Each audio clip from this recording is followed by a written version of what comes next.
I think 9 times out of 10, whether you even made the right decision or not, you look back at like, well, what would my gut say? It either was the right decision or would have been the right decision before you complicated it and thought too much. I'm Amy Jo Martin. Welcome to the Why Not Now show.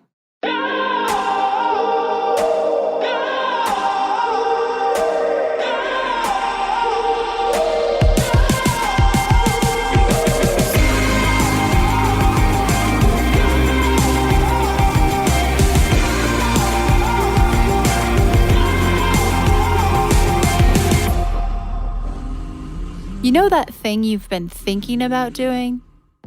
Yeah, that one. Why not now? Have you ever actually taken the time to ask yourself, what's stopping me?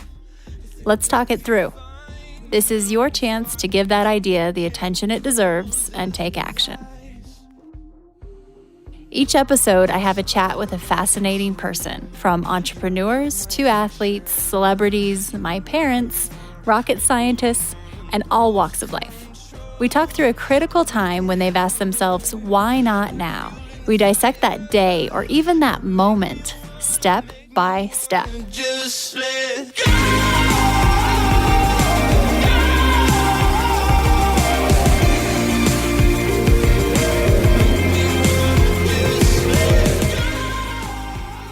Jax Mariash is on the show today, and she has been dubbed Wonder Woman. That is what she is known as. She's an entrepreneur, founder of Stoked Roasters Organic Coffee, and she's an elite, extreme ultra athlete. She's the first woman to complete the 4 Desert Race Series Grand Slam Plus. So what does that mean? What is a Grand Slam Plus? It is a 155-mile multi-day foot race across the roughest terrain in the world, across the globe. Jax is definitely hardcore, and she shares what she's learned out in these crazy terrains, running hundreds of miles, and how it applies to her entrepreneurial world with her company. And so we talk through some specific things that she's been able to apply, especially when it comes to mental toughness and situations that we get ourselves into as business owners or as entrepreneurs that can be sticky situations and we need to get out of quickly. So she shares some of the things that she's encountered out in the field per se and how they've applied and helped her in the business world too. And as someone who's been labeled Wonder Woman, we talk through what that means to her and how that impacts her in this, I'm using air quotes here, personal brand that she has. Jax keeps it real in terms of being honest about what she's really going through behind the scenes. It might look like things are glamorous and she's just winning these races and titles left and right, but the truth of what goes into this and the ups and downs and the times where she literally has to just pick herself up and get out the door and make it a goal to just go run a mile. Some days that's tough for her too. So I really appreciate that she's able to balance this label that everyone has given her as Wonder Woman with the reality of everyday life. This is another great example of someone who didn't just choose one path. She wanted to be an entrepreneur as well as an elite athlete, and she's able to do both. And she talks through what it's like to do both and how some days it's messy. The beauty of social media allows us to follow Jax on her journey on a daily basis, and she just recently went through a really big situation that is probably one of the most difficult and challenging situations of her athletic career. And she shares what that is and how she's navigating this, and she's just sharing it for the world to see. So I encourage you to check her out on Instagram too. We tackle the most taboo topics on the Why Not Now show. Oftentimes, you're hearing guests share things they've never shared before. In the spirit of things we don't typically talk about, you should know that the Why Not Now show is supported by Poopery, the original before you go toilet spray. It's magic. My friends at Poopery have literally taken the smell out of you-know-what. This pure blend of essential oils stops bathroom odor before it begins. Visit poopery.com and Why Not Now listeners get 20% off with code Why Not Now.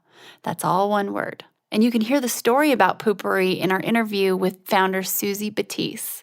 That's Why Not Now episode 28. Poopery is also available at Target.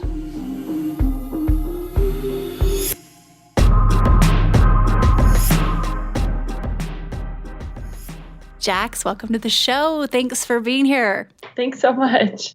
Yeah, I'm looking forward to where this conversation goes because it can go in so many different directions given your colorful, full life. Before we go any further, let's get first things first. Can you tell me about a time when you had a big decision to make and you had to ask yourself, why not now?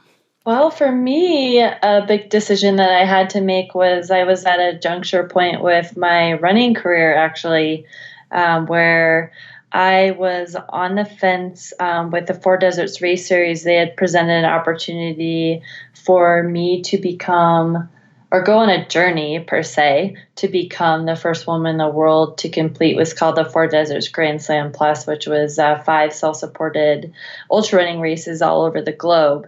It was very scary to look at that and to think physically what I would have to put my body through to make that happen. And of course, when I set a goal like that, then I also want to try to podium at them all and take it a step further.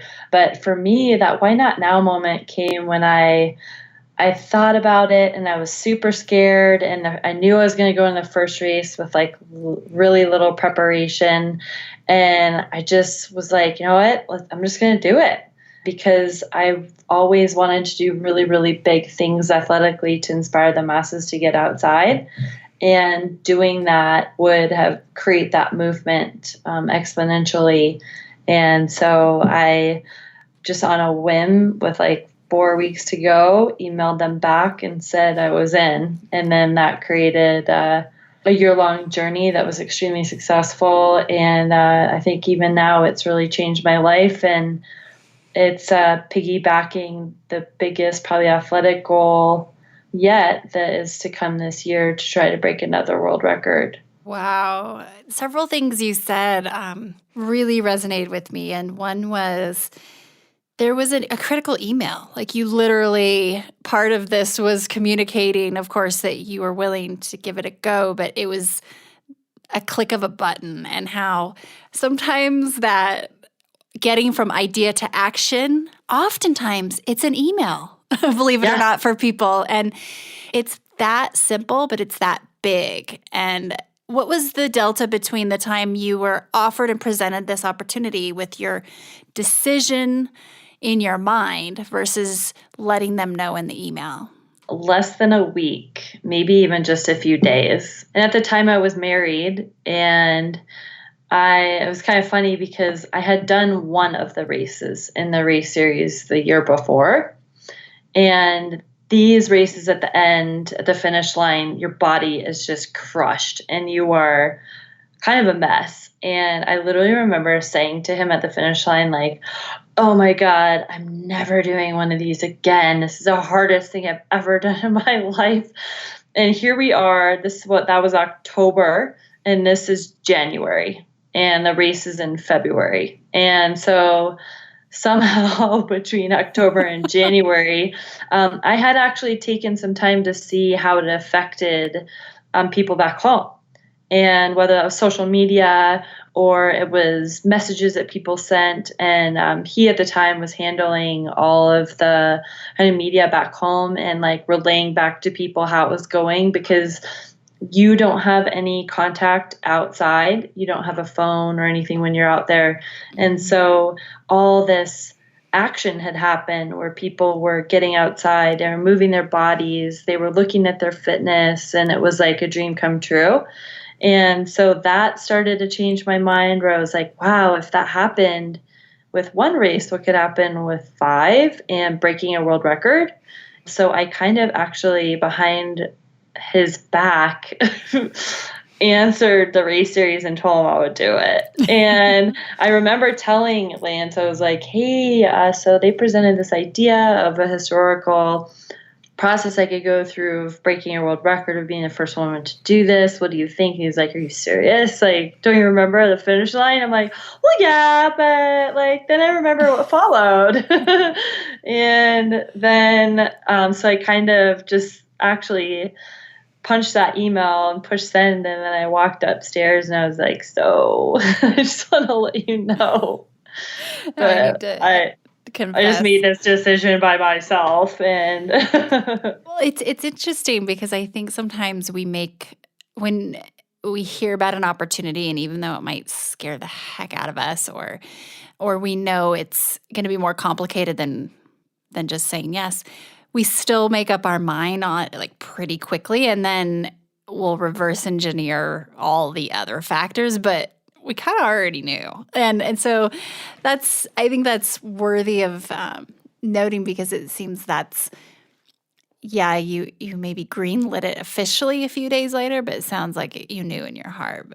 So I think that happens a lot of times where, like, if you actually look at your gut decision, like I've just made a humongous business decision, actually I think it was just 3 weeks ago, that's going to overhaul my life. And you know in your gut right away what the decision is, but then all these other emotional factors come in, like how's that going to affect my boyfriend? How's that going to affect like my well-being? Like, and then you go through these huge pros and cons lists, and then it's like, where is your love of self, your emotional strength, and all those start to complicate this decision that's actually really simple. But it's just so scary, and it's change, or like in the case of the 4 Deserts Grand Slam Plus, it's like physically going to be so hard. So it really can affect your decision-making process. But I think 9 times out of 10, whether you even made the right decision or not, you look back at like, well, what would my gut say? It either was the right decision or would have been the right decision before you complicated it and thought too much. Right. It's interesting listening to your thought process, because a lot of what probably made it feel messy was communicating this decision to everyone around you, or the people that you knew it was going to impact, or that may not agree and maybe not as supportive, or even though we know we're doing this, like I've been in those situations too, where it's like, yep, I've greenlit this already in my head the moment it was presented, but I know it's going to be messy to get through this communication, sharing with the rest of maybe my constituents. But let's talk about this business decision. And one of the things I appreciate about you so much is that you have this ability to be an entrepreneur and switch hats, and you are this incredible athlete. And side note, okay, I looked up the Grand to Grand Ultra, just that one, to make sure I understood what it was, and it's holy buckets. So 273 kilometers, which I then translated over to miles, which is like 170 miles over 7 days. And so you did 5 of those, right? So in 1 year. Yeah. So yeah, you're badass. But from a business standpoint, how does this experience of pushing yourself and learning physiologically about yourself and mentally translate into your entrepreneurial ventures? And then also I want to hear if you're willing to talk about the business decision. We'd probably love to hear. I think they work hand in hand, which I think that synergy is what I think makes it all possible, because both are very, very hard. Entrepreneurship is very scary. It's lonely up top. You have to make these overhaul decisions if you want your company to propel forward. Same thing is going on in the desert. So these races not only are 170 miles or so, then you have everything on your back to survive. So it's like food, safety equipment, sleeping supplies. Like you are in charge of getting from point to point each day, lugging everything you need to survive besides water and a tent to sleep in. And so there's a lot of adversity that happens and a lot of challenges, whether it's blisters, running out of water, throwing up a bunch, feeling like you're almost going to die or you are almost going to die. I mean, there's just like countless problems physically that happen out there that create adversity that you've never experienced before. And going into these races, you never know what is going to come up. But when it comes up, you have to deal with it and you have to deal with it quickly. And if you don't, you will fail. And in my case, failing meant a year-long journey that would go by the wayside and would completely crush my spirit. And the pressure behind that is really, really hard as well. And I'm experiencing that pressure again already physically this year as I get ready for these last two huge races. And then entrepreneurial wise, the same thing happens where we'll go into this deeper, but a crisis can happen out of nowhere and throw you off of your seat. And you have to skip the panic and figure out, okay, how am I going to completely change things and overhaul the way I've been doing business for 4 years in order to take this company to the next level? And if I don't, the company will stay stagnant. I will be on this hamster wheel just running around and it won't propel forward and it could fail. So all of a sudden you have to like not freak out and start strategizing and going, okay, well, what does this mean? What steps do I need to take to get out of this situation so that I can be successful in my running career? I can be successful in my entrepreneurial career. And all that goes back to like my character, where sometimes like right now I'm physically and mentally a little bit exhausted and I need to push through and get through a lot of miles. And I mean, I just had a conversation with my boyfriend an hour ago about how I'm actually really struggling to get out the door. It's a beautiful day and I'm fatigued and I need to get out of the fatigue cycle and I don't know how to do it, but I've got to go do it. So what buttons will you push to go out, to get outside and get out the door today? Well, I think that, I mean, some of it is like supportive loved ones, so it's someone I love very much. It's a best friend of mine that is right here by my side and knows me inside and out and knows that, okay, if I can nudge her just to get out the door for 30 minutes, she will 99% chance come back and be like, oh my God, I feel so much better. Or that was so great. And like, it could be just that little 30-minute run that changes everything and I'm back in. And it's the same thing with entrepreneurship. Like sometimes you're exhausted from the long hours and the strain, the unknown is really scary in this case. And how do you have to like just, in that case, it's just like I keep plugging through the task list and being like, okay, if I'm not running, I need to go work. And like, okay, if I punch through these emails, that'll make me feel a little bit better about my direction and I'll feel like I've made progress. And it's like you just have to go, go, go, go, go. And it's hard because then you're not really, you need to keep time for yourself too. And that goes to sacrifice first. What you're sharing right now, it's as I was researching you and reading some of the things you've written, you had shared with Forbes some of your entrepreneurial lessons, and one was don't panic, just fix it, which I love. So don't panic, just fix it. And so you talk about skipping that panic phase and going straight to the problem solving. And it's interesting as entrepreneurs how much energy and time we can spend on the panic phase, and then we can even run out of gas to get to the problem-solving phase. It's like, oh, well, that was really inefficient. But yeah, the don't panic, just fix it. I love that. Yeah, it's so funny because I had done a podcast 3 weeks ago when everything got overhauled, and literally, like, the last question was like, what do you do in adversity? And I said just that. I was like, you just have to skip the panic and like get through it and everything's going to be fine. And then, I mean, literally for 2 personal reasons, I took a phone call right after that.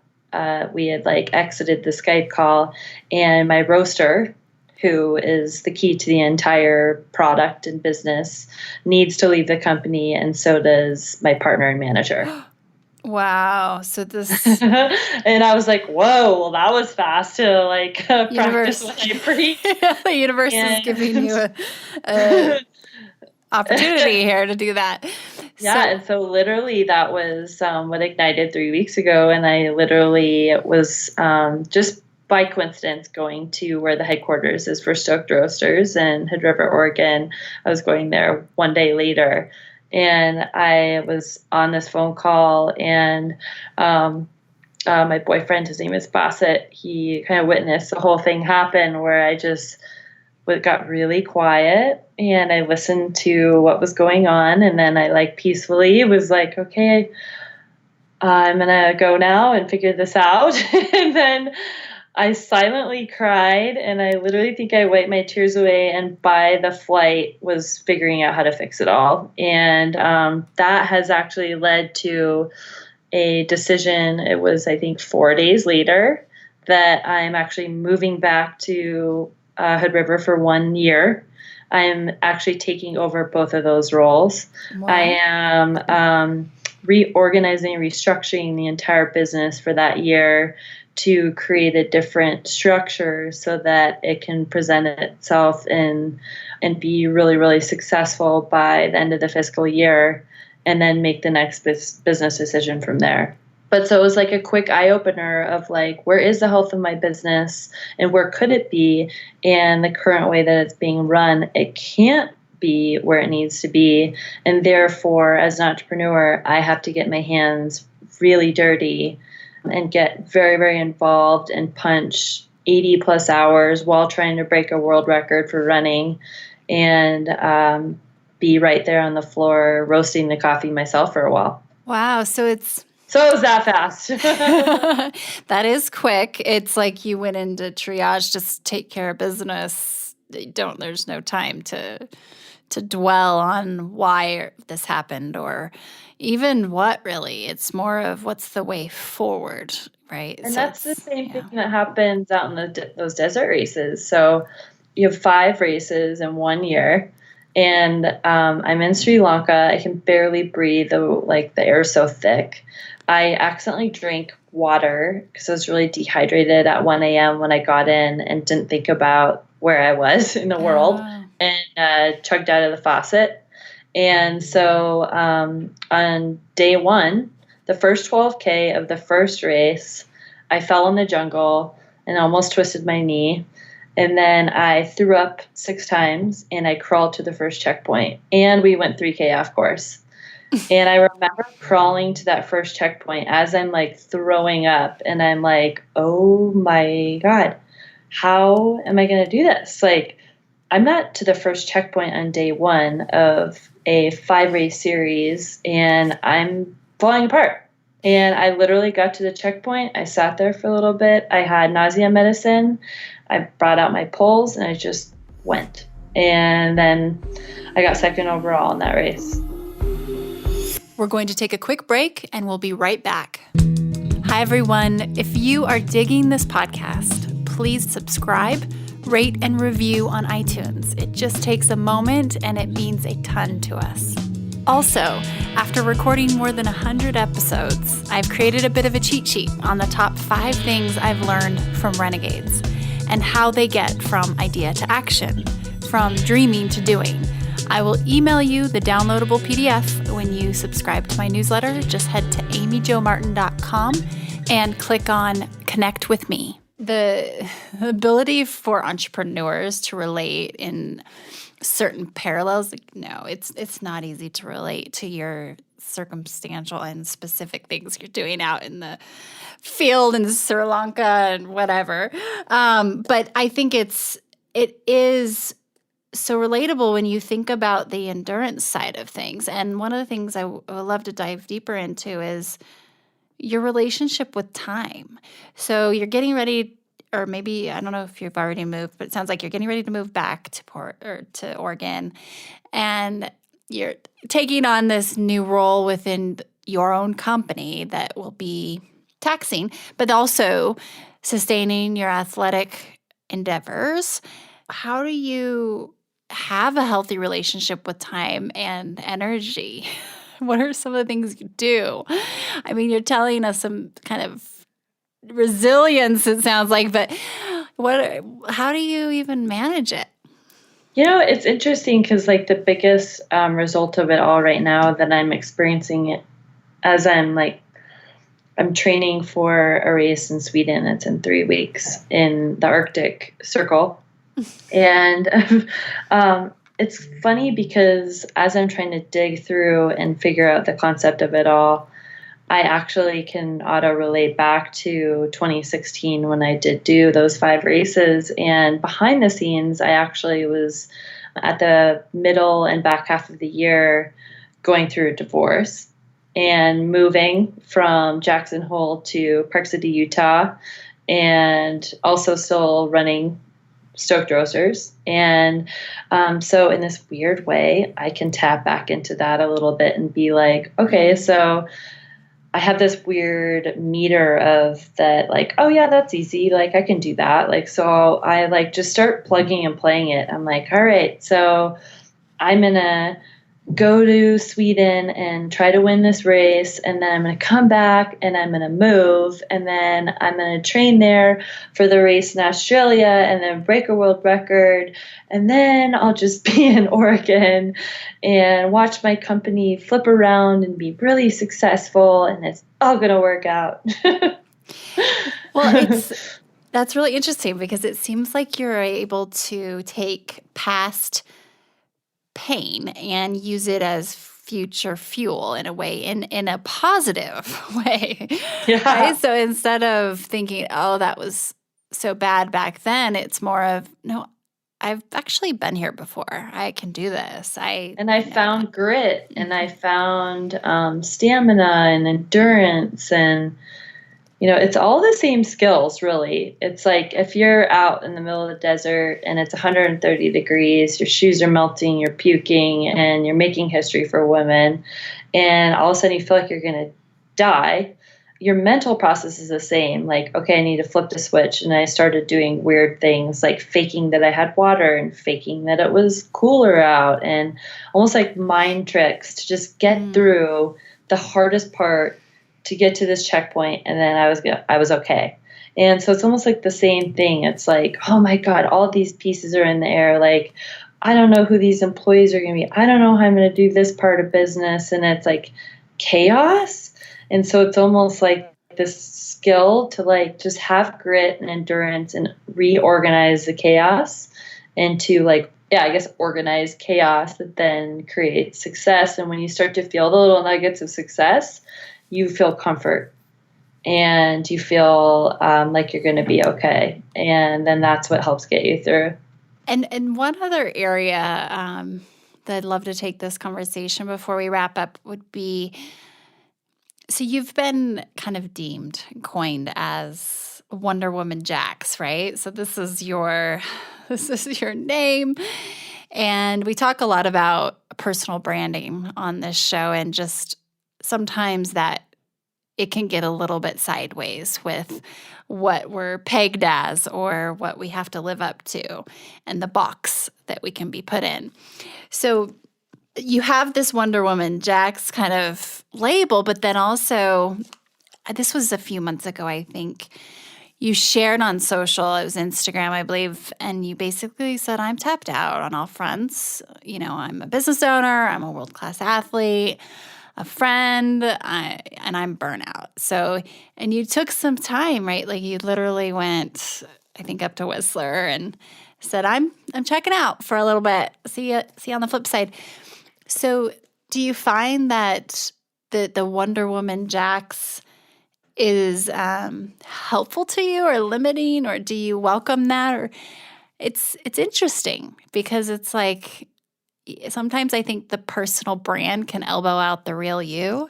And then you're like, well, and then it makes social media even harder. So can you speak to this at all? Yeah, I think it's twofold. During that time, I had a very, very challenging year athletically last year. I pushed through and I won Grand to Grand by, I think, 3.5 hours. That was my most important race. Because I'm trying to break a record of winning a stage race in every continent. So I have 2 left, which is hopefully this year. And so that was the North American continent. I had dealt with some physical issues with birth control and all this stuff that year that had created difficulties. And I got done with that race and I was just done because I had put so much in just to survive the season.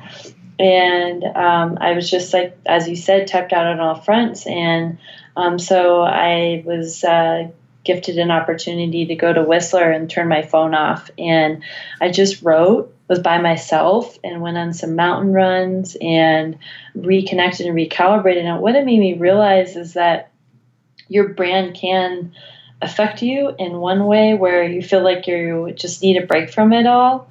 And then at other times it can supercharge you and keep you intact. And so I think that it's important for professional athletes, entrepreneurs, or anything, public figures, to actually show all those sides, which I did make a commitment of, I think, during that post or one thereafter, where we tend to just show the pretty pictures and the pretty moments on social media because, to your point, that's the Wonder Woman Jax brand. But a part of that is also when she puts down her armor for a second and she actually needs to just be, I guess when the character actually isn't Wonder Woman and she's the hidden day-to-day girl, and you need to cry and you need to scream and you need to have meltdowns. And I think it's important, through just, through the process I went through last year of realizing,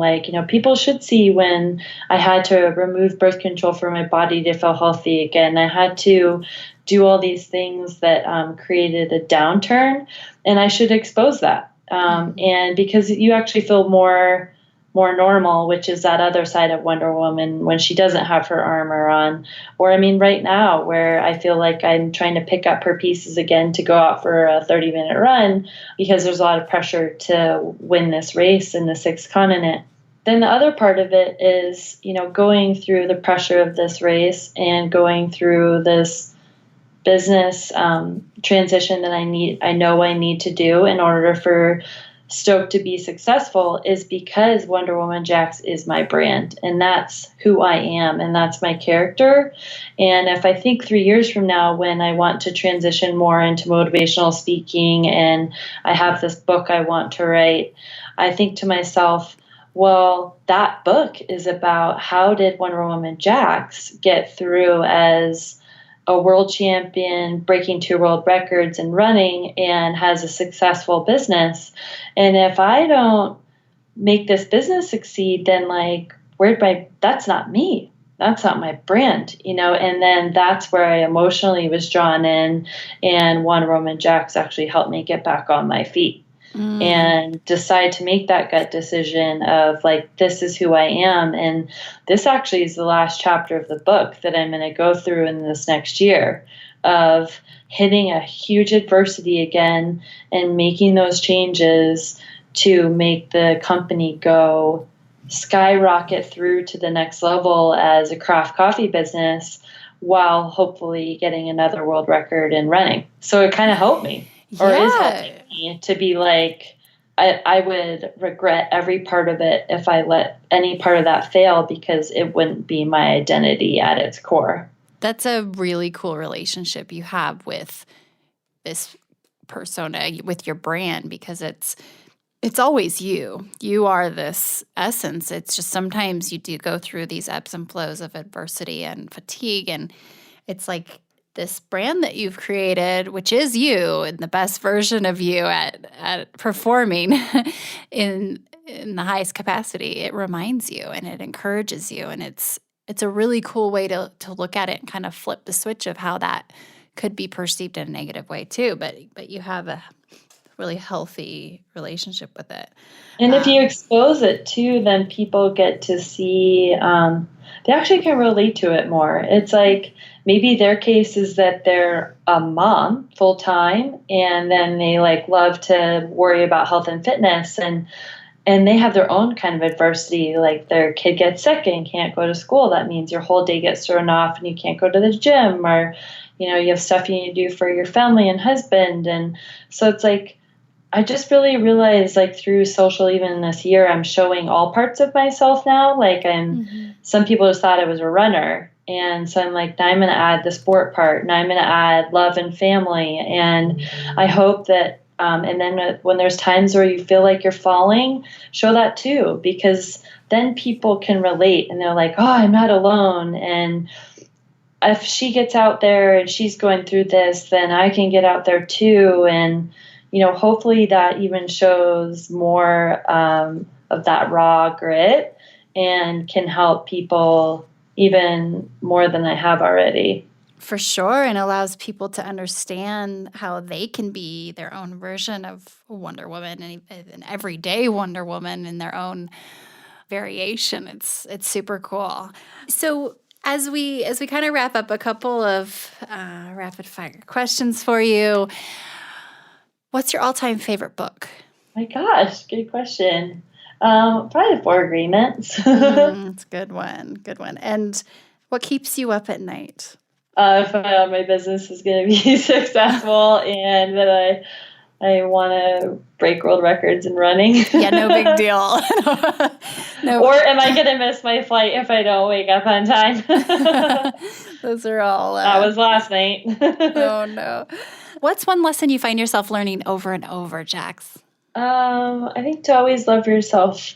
It's really important. And that's, I think, the foundation and core of everything, and how you then act in relationships and sport and work and everything. And so if you ever feel like you're starting to drift, go to Whistler or do things like that where you check out and recalibrate back with your own core.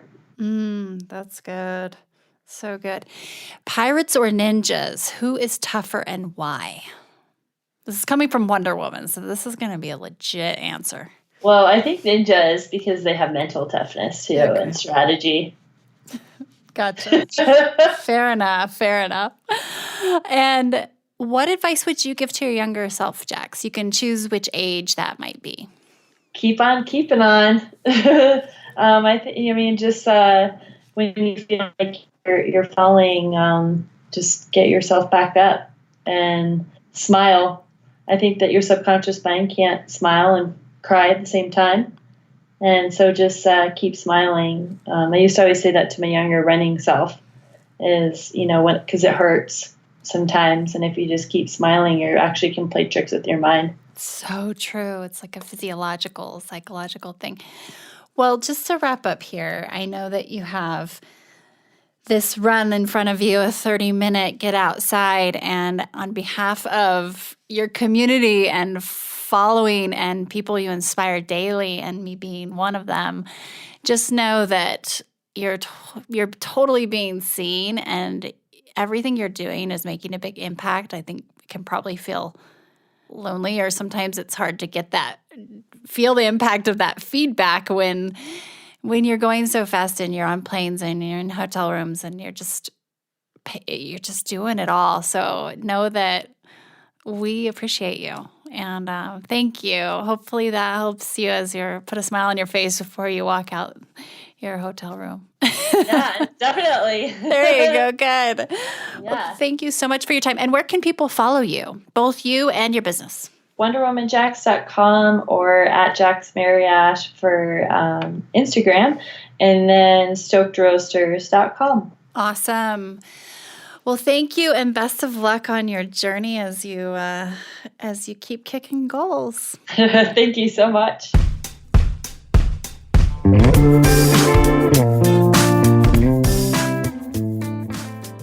Hey everyone, thanks for listening to the show. Hit me up on social media to let me know what you think. I'm at Amy Jo Martin on Twitter, Facebook, Instagram, and LinkedIn. And I want to hear your Why Not Now moments so I can share them on the show. Just send me a note to whynotnow@amyjomartin.com. For show notes and other offers, you can visit amyjomartin.com/why not now. And while you're there, don't forget to sign up for my email newsletter for exclusive content and announcements.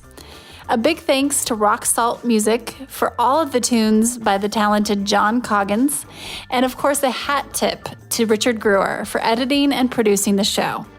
I'll see you next time, and until then, why not now?